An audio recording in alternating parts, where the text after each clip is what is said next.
tuning in to the Illuminations Podcast. We love having you here. It is our mission to be a beacon of light on your journey towards conscious and mindful living. In our weekly episode, we bring you inspiring change makers in the field of spirituality, healing, personal growth, and wellness who share their insight and expertise so you can navigate your way to a happier, healthier, and more purposeful life. Hello, everyone, and welcome to another episode of Illuminations World Podcast. I'm your host, Nia. I'm a clinical hypnotherapist, yoga teacher, and sound therapist here at Illuminations. And this week, we have another guest with us with a super exciting topic. I cannot wait to get into it. So the topic of today is all about the truth about manifestation, the new age jargon, or does it really work? And to talk to us about this topic, we have a very special guest with me today. Her name is Khushbu Thadani. She is a mind-body manifesting coach and founder of wellness consulting business K-Way. Over the past 9 years, she has empowered thousands of individuals across the globe with the tools to reclaim control of their diet, mindset, and overall lifestyle in order to thrive from inside out and ultimately create a more joyous and fulfilling life. She's also the host of the Fit and Fulfilled podcast, which focuses primarily on personal development, mindset, and manifestation. I'm super excited to start this conversation. Welcome to the show, Khushbu. Yeah, thank you so much for having me. I'm so excited for the next hour or so of chatting. I love that there's another podcast host with me, so I know this is going to be a great conversation. So let's just get started. Do it. Tell me a little bit about manifestation. What exactly is manifestation? I know we hear it all the time, but just tell us more about it. Yeah, so manifestation over the last couple of years has become somewhat of a buzzword. And here's the thing, is that we've been manifesting since the day we were born. So if we have to break it down, essentially, manifestation is the phenomena that happens when you take something that was once part of your imagination and turn it into physical reality. And here's the thing, is that because some people refer to themselves as good manifestors, whereas others tell me, I'm just not good at manifesting. We are all amazing at manifesting, but the difference is some people are manifesting favorable outcomes, whereas others are not. And so when it comes to being intentional about how you and what you're manifesting, it comes down to the way you think, act, and feel. Because ultimately our lives are a mirror reflection of our personality. Right. If you want to change your personal reality, you got to change your personality, which is, again, the way you think, act, and feel. So when you talk about manifestation and allowing it to become your reality, it all starts from your thought, aka your imagination, right? Absolutely. So why call it manifestation, and what makes it different? Like how does it go on into manifesting, if you get what I'm trying to say? Yeah. So, a lot of people get really caught up in the semantics. Yeah. And so some people refer to it as manifesting. Others refer to it as drawing in an outcome or attracting or unfolding or creating. And so rather than get bogged down with the nitty gritty semantics, I would come back to the fact that we are all walking around with so much power, like infinite amount of power to create the life that we want. Yeah. But so many of us are looking outside of us to change our lives. And when you start to realize, like I said earlier, that your life is a mirror, and if you want to change the reflection, if you want to change your external circumstances, it starts from changing you. But we've been conditioned to believe that there's something outside of us that has to change in order for us to feel a certain way. And, a lot of people kind of write the process of manifestation off as being woo, or it's just not for me. Yeah. And or it doesn't work. It doesn't work. Or I'm just not that kind of person. Yeah. I don't care who you are. You are a manifestor. Maybe you're not identifying as one, which is fine. Yeah. But whether you approach it from neuroscience, psychology, or quantum physics, or metaphysical, so in terms of the energy, it is all the same. Okay. But like I said, it comes down to the fact that we, from moment to moment, we are creating our reality. Right. So can you give us an example of what manifestation looks like. Do you have a personal experience that you'd like to share? Yeah. So manifesting happens with the big stuff and the small stuff in life. So I'll give you a small example, then I'll give you a big example. Go for it. So the other day on Sunday, I was at Expo with my cousin and I was just really thirsty, and we were walking into the Australian pavilion. And I just was thinking in my head, like, oh, I'm so excited to get like a bottle of water after this pavilion because I'm just so thirsty. Nia, I can't make this up. Literally a second later, this guy starts walking around saying, hey, would you like some free water? I'm like, are you joking? But, because this is what I do, and I've been doing it for so long. Yeah. I was like, okay, universe, I see you. But then now from a bigger scale of manifestation, so as I mentioned, we were talking before this went live. I had polycystic ovaries for a very long time. Then I actually lost my period. Yeah. It was absent for about 4.5 years. And I went to every gynaec you can think of in India, spent a fortune, and was constantly been given medicine, which worked in the short term, but didn't really fix the cause. And I remember reaching a point where I was just like, you know what? I'm going to manifest my period back. I believe in the power of the mind and body, and I'm going to do what it takes. So I put all those pills aside. I stopped seeing gynacs, and I started really implementing these different principles and really working on my mind and body connect, because ultimately the connection and the alignment between our mind and body is mirrored back in our reality. And so when that alignment is strong, you'll notice that whether it's your health, whether it's your finances, whether it's your relationships with people, or whatever it is, they're all an extension of you. And so I started working from the inside out, and lo and behold, September 2019, I got my period back. And since then, it's been clockwork every single month, no medication, just using the power of manifestation. That's insane. And I love the word that you use, belief. And I want to go a little bit into that. So how much does this role of the power of belief, how does it play a role here? Because you did mention it's all about the alignment of your mind and your body, right? So please just elaborate a little bit on that. Yeah. So manifestation is an energy game. Whatever energy you're putting out, you're going to receive more of the same. That is in the most simplistic terms. And we are either in two states. We're either receiving our desire or we are resisting our desire. So, but a lot of times when people aren't able to draw in the desire that they want or the outcome they desire, they chalk it up as this doesn't work for me. But it's no, if you're not getting it, it's because you're creating some kind of resistance. Most of the time it's unintentional. And for a lot of people, that resistance comes from lack of belief of in self. So, and also lack of belief in the process. And here's the thing with manifestation, and I can't stress this enough, it is a co-creative process whereby your job as a manifester, as a conscious, intentional manifester, is to know what is it that you want and why do you want it. But what stops many people is they figure out what they want, they establish why they want it, and then they also try to figure out the how. And that's not your job. Your job is merely the what and the why. The how is going to unfold, whether it's via the universe, God, or whatever you refer to that higher power. That requires a lot of faith and trust, doesn't it? And I feel like it's a very natural instinct to want to control, stay on top of things, especially in the world that we live in, right? So do you feel like time or this urgency to get things done in a particular amount of time plays a role in the resistance part of it? Yeah. And I think, as a hypnotherapist, I'm sure you can speak on this as well, is that everything at the end of the day is a manifestation of your belief systems.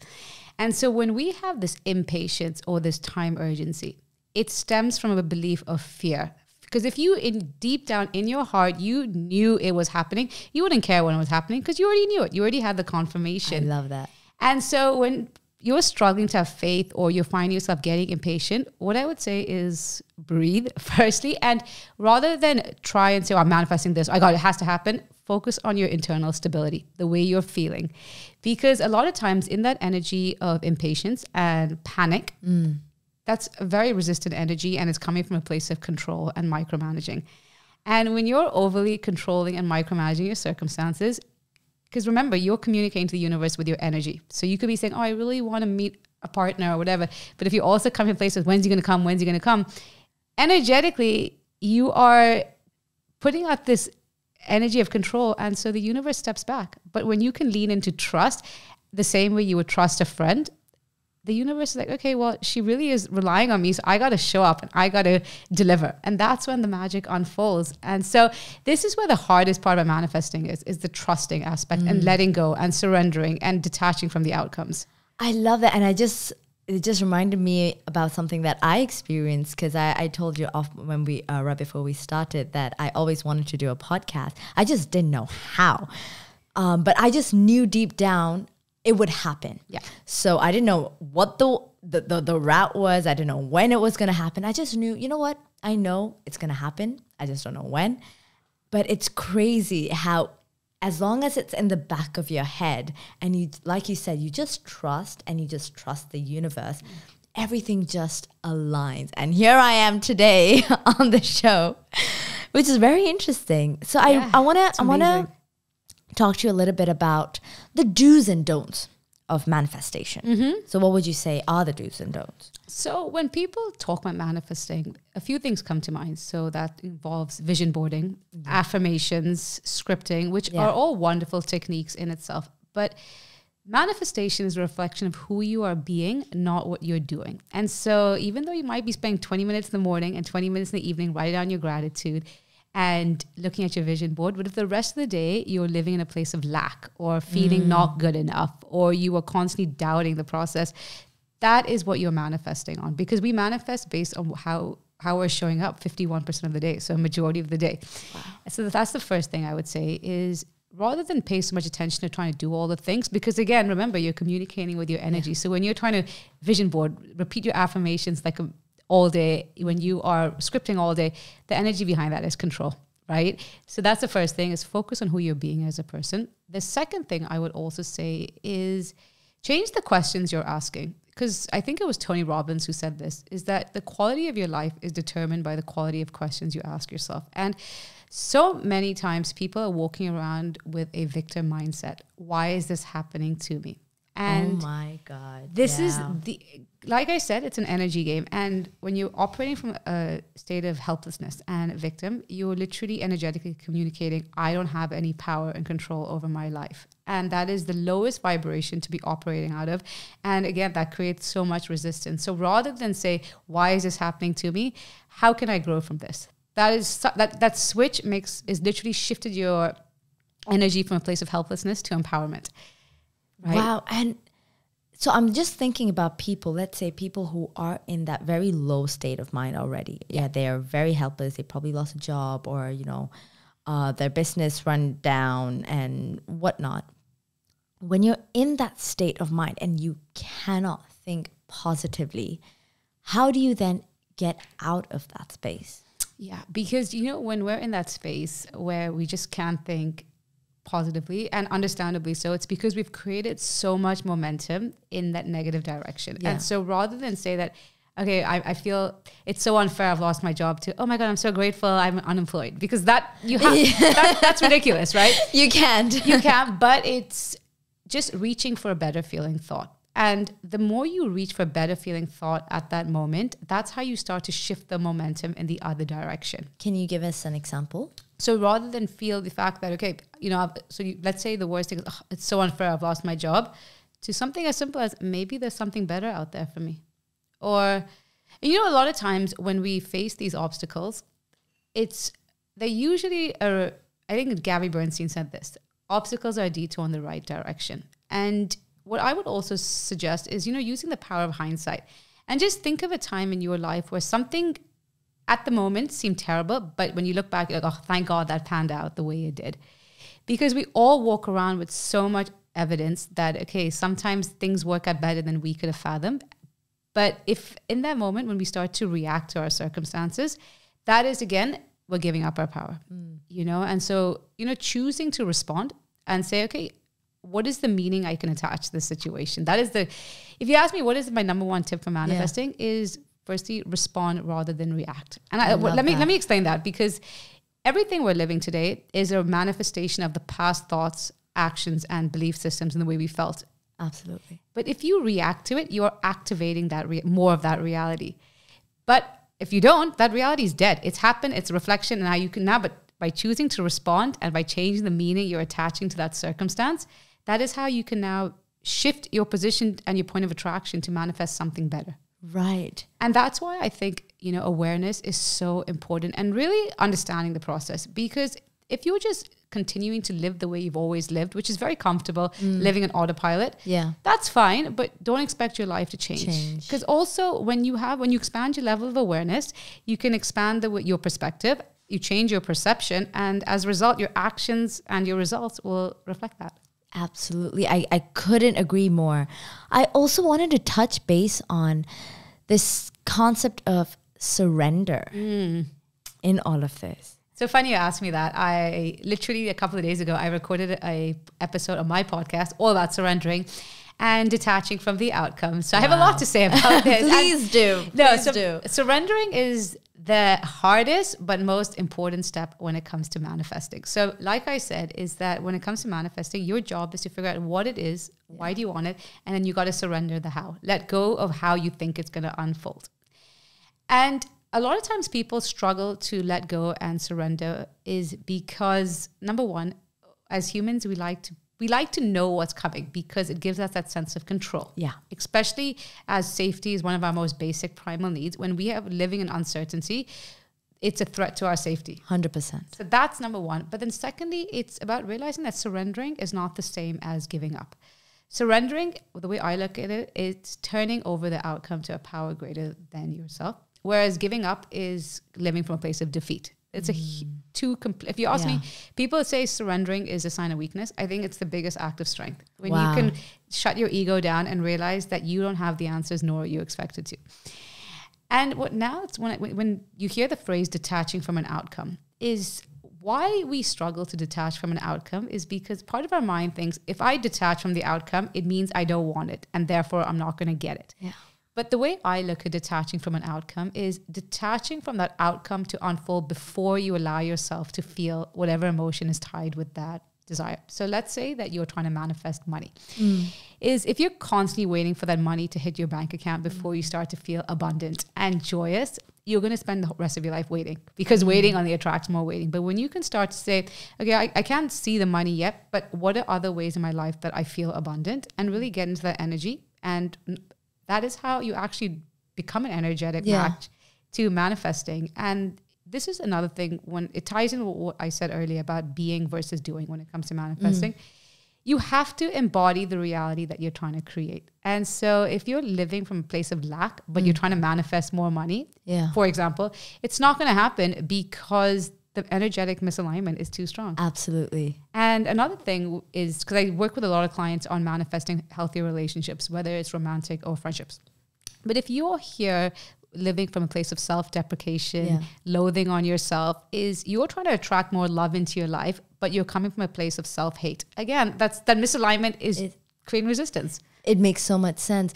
But I also want to ask you, so clearly there's surrender, but there's also that part of action, right? So you can surrender, but if it doesn't come with action, wouldn't that keep you stuck and not get you anywhere?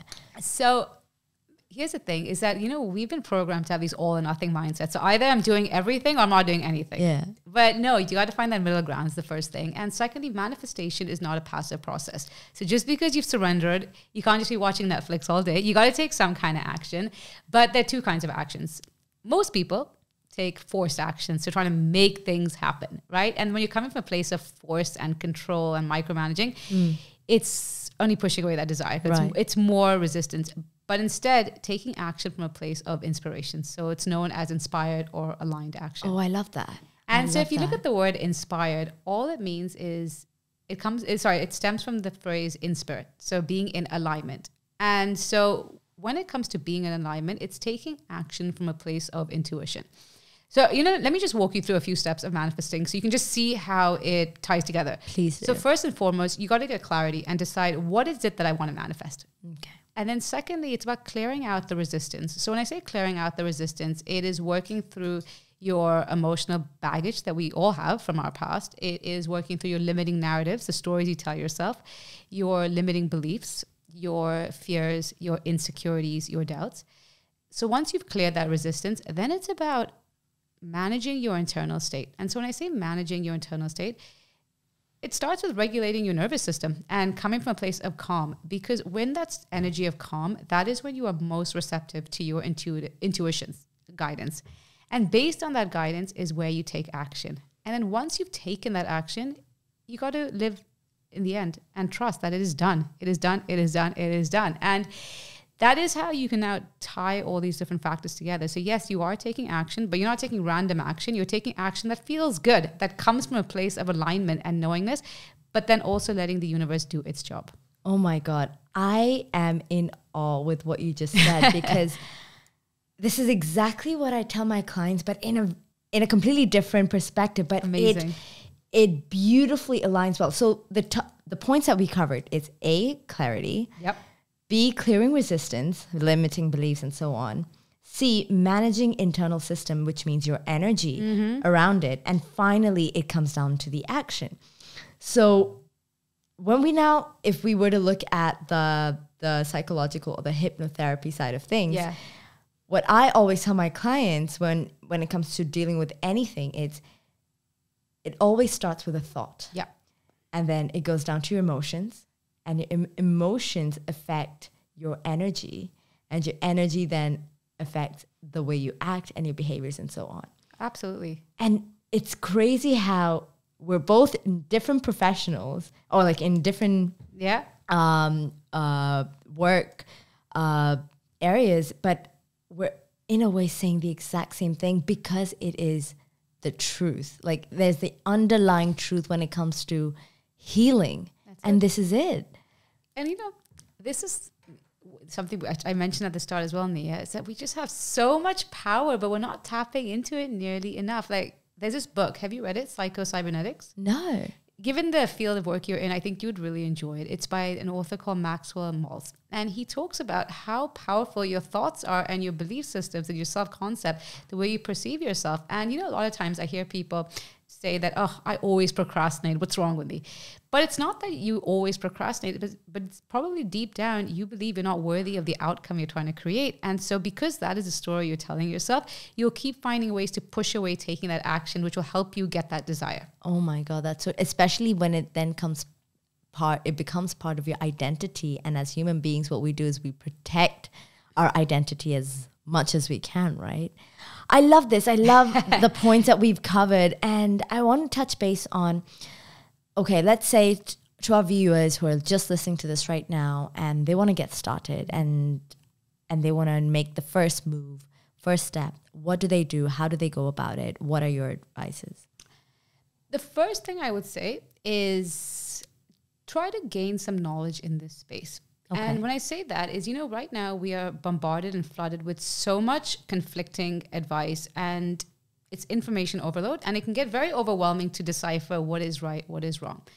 And this is why I'm a huge believer in reaching out for external support from somebody who's been there, done that. I can help you understand the process so that you can actually apply it. And this is where you go from a place of feeling helpless or lack of understanding to a place of empowerment and saying, okay, how can I set myself up and build that foundation of tools so that I can apply this process in my life?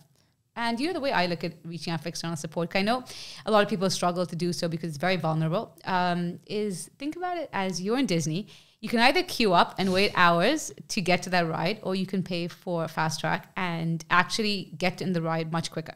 I love that. And the reason I share this is because otherwise we spend so much of our time trying to figure things out, and we're not meant to go about this journey on our own. And and I think that's something which, if I had to go back in my time, like when I started this process, I wish I reached out for support a lot earlier, because it would have helped me understand the process a lot sooner, which, it took a while, but it could have been a lot easier. Right. And then secondly, I would say is, even like just reading a book sometimes can help. But so happy to share a few that I've really enjoyed. So number one, like I mentioned earlier, was Psycho-Cybernetics by Maxwell Maltz. The second one I would really recommend is The Universe Has Your Back by Gabrielle Bernstein. And also Ask and It Is Given by Esther and Abraham Hicks. Oh, wow.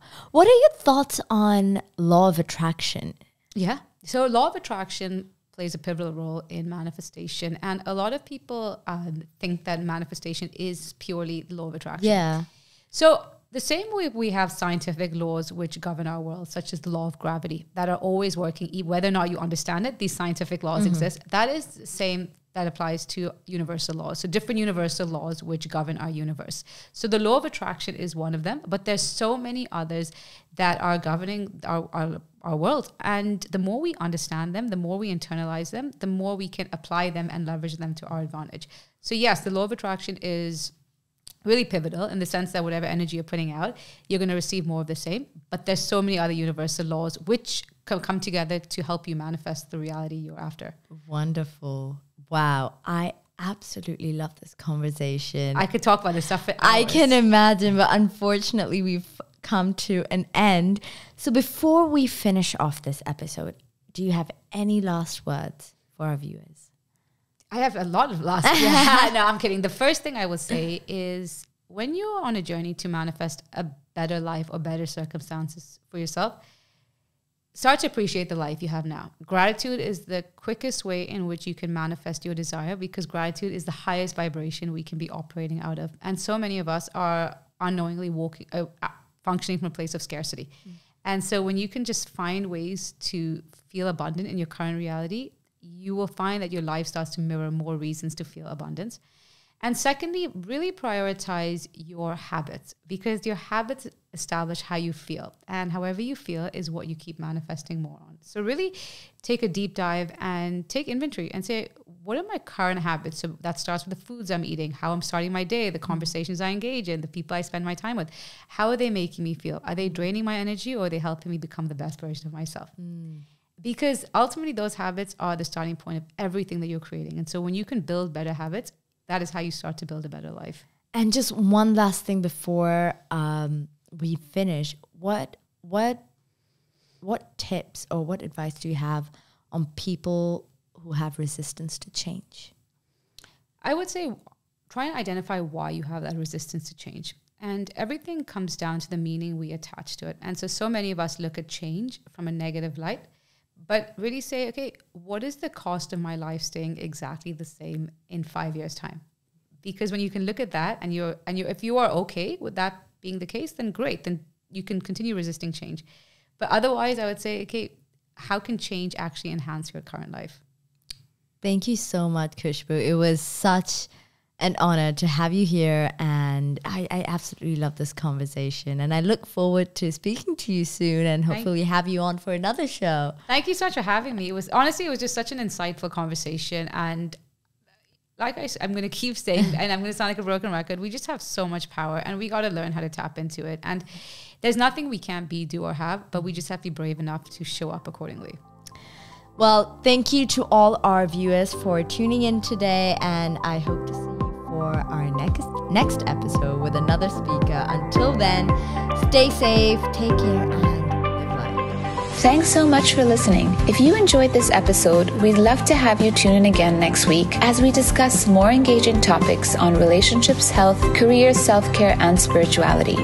If you'd like to help support this podcast, please share it with others, post about it on social media, or leave us a rating and review. We'd be extremely grateful. To catch all the latest from us, you can also follow us on Instagram at Illuminations World, or visit the Illuminations World YouTube channel for more inspiring content. See you again next week, and until then, live light.